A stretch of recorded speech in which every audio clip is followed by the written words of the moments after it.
Salut, c'est Mojo, j'espère que tu es en forme. On se retrouve aujourd'hui dans une nouvelle vidéo pour la présentation de mon smartphone.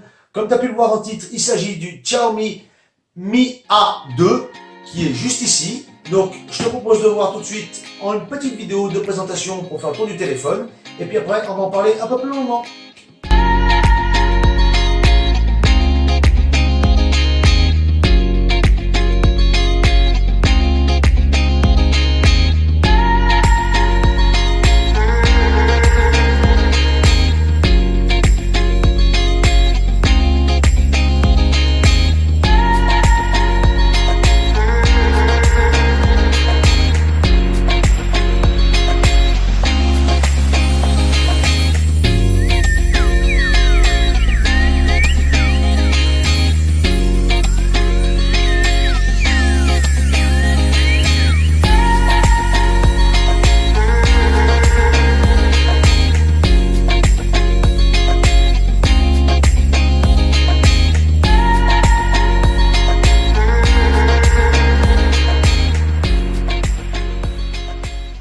Voilà, donc la présentation de ce petit téléphone est terminée. Alors je sais pas ce que tu en penses au niveau design.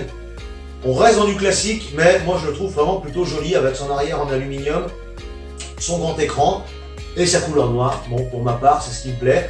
Il existe deux autres couleurs, il existe le doré et le bleu. Le doré, j'aime pas trop. Le bleu, j'avais peur qu'il soit un peu trop clair, donc j'ai préféré opter pour le noir qui est super sympa. Ce qu'on va faire tout de suite, c'est qu'on va passer au hardware. Donc, qu'est-ce qu'embarque comme matériel ce petit smartphone? Donc au niveau du hardware, sur le processeur, on est sur un Snapdragon 660, donc qui est un milieu de gamme, on va dire ça comme ça, mais qui fait très bien l'affaire puisqu'il est équipé de 8 cœurs, 4 cœurs montant jusqu'à 2,2 GHz, pardon, et 4 cœurs jusqu'à 1,8 GHz. Au niveau de la puce graphique, on est sur de l'Adreno 512. Au niveau de la mémoire vive, on est sur 4 Go DDR4 et 64 Go de ROM, donc 64 Go de disque dur. Il faut savoir également qu'il existe en 32 Go et en 128 Go. Alors 32 Go, pour ma part, je trouve que c'est un peu faible puisque tu ne peux pas mettre de carte SD. Et 128, je trouve que c'est un peu gros parce que moi personnellement, je préfère avoir 64 Go, stocker mes fichiers, puis ensuite faire des sauvegardes sur mon disque dur externe et sur Google Photos par exemple, et vider le téléphone pour qu'il soit toujours en version optimale de lui-même. Alors ensuite, au niveau de la puissance, vu qu'on est encore sur la puissance et sur le hardware, au niveau du score Antutu, parce que je sais que ça intéresse pas mal de monde, il faut savoir qu'il est aux alentours de 134 000 points, donc ce qui est vraiment pas négligeable du tout. Au niveau de la mémoire, donc je te disais 64 Go de disque dur ou de ROM, ça fait l'équivalent d'environ 11 000 chansons, 25 000 photos et 914 vidéos. Donc, je pense que tu dois pouvoir avoir assez de place parce que c'est vrai que c'est bien d'avoir 128, 256 Go, mais pour ma part, c'est largement suffisant. Au niveau sécurité, eh ben, on retrouve un capteur d'empreinte situé sur l'arrière. Donc, il faut dire que maintenant, ils fonctionnent tous très bien, que ce soit chez Xiaomi ou chez les autres constructeurs. Tu cliques, ça marche tout de suite, il n'y a pas de problème à ce niveau-là. C'est également maintenant sur la face avant. Donc sur la face avant, on va retrouver une caméra, donc une caméra de 20 millions de pixels. Le capteur vient de chez Sony, c'est le IMX 376 Exmor RS, avec une ouverture à 2.2 qui fait des super selfies, hein, voilà, même au niveau des vidéos, c'est un régal. Sur la partie arrière, on est sur, toujours pareil, deux capteurs de chez Sony. Le premier, le principal, c'est un 12 millions de pixels, je dis pas de conneries, mais c'est ça, 12 millions de pixels. Un IMX 486 qui ouvre à 1,75.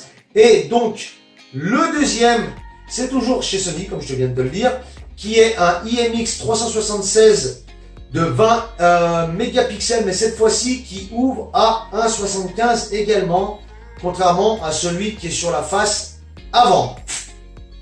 On va également retrouver un flash LED dual flash, donc dual LED. Donc, autre chose importante également, c'est au niveau du réseau. Est-ce que ça passe bien pour le réseau français? Je vais te dire que oui, puisque c'est une version globale, donc qui emmène vraiment toutes les bandes 4G possibles. Donc, au niveau de la 3G, 2G, de toute façon, généralement, tu n'auras pas de problème, ça va passer nickel. Donc je vais quand même te donner les bandes 4G disponibles sur ce smartphone. Donc tu as la B1, B2, B3, B4, B5, B7, B8, B20, B38 et B40. Donc au niveau de tous les opérateurs, même avec Free, logiquement tu ne devrais pas avoir de soucis. Autre chose très importante aussi, c'est la batterie. Donc au niveau de la batterie, c'est une batterie de 3010 mAh. Alors c'est vrai que ça peut paraître peu, mais c'est largement suffisant pour tenir une journée en utilisation mixte. À moins que tu regardes Netflix toute la journée, des YouTube ou des films toute la journée avec ton téléphone ou tu passes toute la journée à jouer dessus, c'est vrai que ça va être un peu court, 3010 mAh. Mais en sachant quand même qu'on est sur l'USB Type C et on est avec de la recharge rapide en 3.0, il n'y a pas de problème à ce niveau-là, puisqu'en une demi-heure, tu vas déjà rattraper pas mal de batterie. En une heure, tu auras quasiment la totalité de la batterie, donc tu ne risques pas trop d'être en panne de batterie sur la journée. Au niveau de l'OS, contrairement à d'habitude, on n'est pas sur du MIUI, comme Xiaomi a l'habitude de le faire, parce qu'il faut savoir quand même que Xiaomi a commencé avec des interfaces MIUI. Moi, j'en avais un à l'époque sur mon HTC Diamond, donc je peux te dire que ça remonte déjà depuis un bail, qui font des interfaces Android. Enfin bref. Sur ce smartphone, on est sur de l'Android One. Donc l'Android One, c'est quoi? C'est purement et simplement de l'Android pur. Donc ce téléphone sera mis à jour par Google. Donc normalement, il ne devrait pas y avoir de problème à ce niveau-là. Donc il me semble, si je dis pas de conneries, il sera tenu à jour par Google pendant 2 ou 3 ans. Donc il apportera des améliorations, des réglages et ainsi de suite. Donc il ne devrait pas y avoir de problème à ce niveau-là. Bon, écoute, le plus important, c'est vrai que, comme je te dis, le score en tout, pour tes jeux, tout ça, tu n'auras pas de problème. T'inquiète pas, ça va turbiner tout ce que ça peut. Par contre, au niveau de la photo et de la vidéo, c'est vrai que c'est bien d'avoir un point d'appui et puis se dire, voilà, c'est vrai que c'est pas mal, c'est pourri, je peux te dire qu'il est très bien. Mais si tu le vois pas, tu pourras pas le savoir. Donc, ce que je vais faire, je vais le comparer. Je vais pas le comparer à mon G6 parce que je trouve que ça vaut pas la peine. J'avais déjà fait ça avec le Redmi S2. Là, je vais comparer celui-ci avec un S8 qui est un super smartphone, photophone, même s'il date d'un an, il est encore tout à fait d'actualité au niveau des photos et vidéos. Donc ce que je te propose de faire, c'est de passer tout de suite de l'autre côté de la caméra, et puis on va voir ce que ça donne comparé à un S8, donc en selfie et puis en caméra arrière. Allez, on y va! Donc, alors, attends, donc test avec le Samsung Galaxy S8, donc toujours pareil sur les graviers. Donc là toujours pareil, hein, test avec selfie avec le Samsung Galaxy S8 que je tiens à bout de bras également, voilà. Donc petit test selfie en duo. Alors tu dois me voir des deux côtés, rien n'est réglé, voilà. Je vais marcher avec le téléphone en bout de bras, en sachant que je les tiens avec, ça me gratte derrière la tête, c'est doigts à moustique, que je les tiens à 2 doigts, donc voilà, ça tremble un peu, c'est normal. Ils ne sont pas en pleine main et ni à 2 mains, ce qui serait tout à fait l'idéal, voilà. On va tester un peu, hop. Bah écoute, ça a l'air plutôt correct. Alors j'ai l'impression que je suis un peu blanc sur le MIA2 de ce côté et un peu plus foncé de ce côté. Alors je sais pas, je me suis pas regardé dans le miroir, je sais pas quel est le teint le plus réaliste, mais en sachant que de toute façon Samsung enjolive toujours un peu la réalité. Mais voilà, c'est quand même propre sur les deux côtés.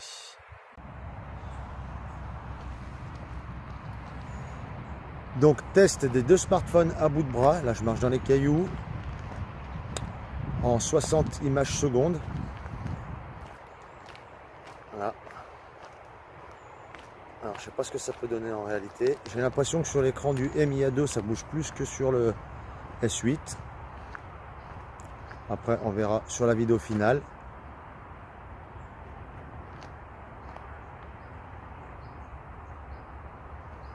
Là, si je cours comme ça à bout de bras, je sais pas ce que ça donne. Voilà. On va faire un test de jour contre jour avec la vidéo. C'est parti. Donc test de jour contre jour avec le MIA2.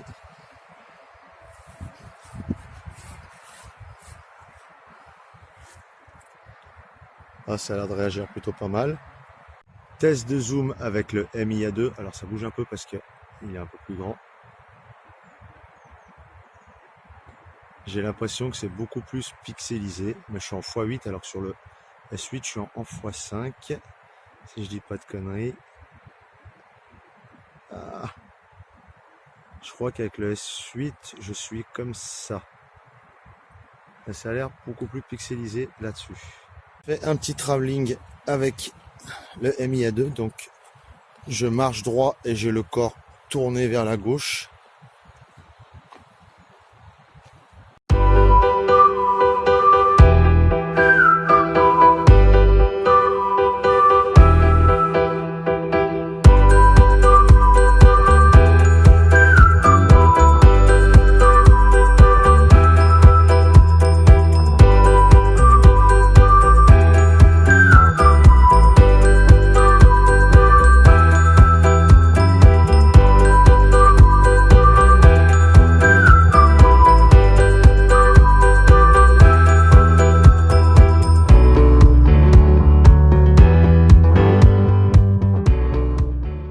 Bon bah voilà, c'en est terminé pour, ça me fait loucher de faire comme ça, c'en est terminé pour ce petit test du Xiaomi Mi A2. Je pense que les vidéos étaient assez courtes, les photos également, mais je pense que ça suffit largement pour se faire une idée de ce que ça vaut. Surtout face à un super smartphone et photophone que est le S8. Donc voilà. Eh ben écoute, ce que je te propose de faire, c'est de me mettre un pouce en l'air, de t'abonner si ce n'est pas déjà fait, et de cliquer sur la cloche pour être au courant des dernières vidéos que je mets en ligne. Et moi je te dis à bientôt pour une prochaine vidéo. Bye bye, ciao ciao ciao ciao ciao ciao ciao.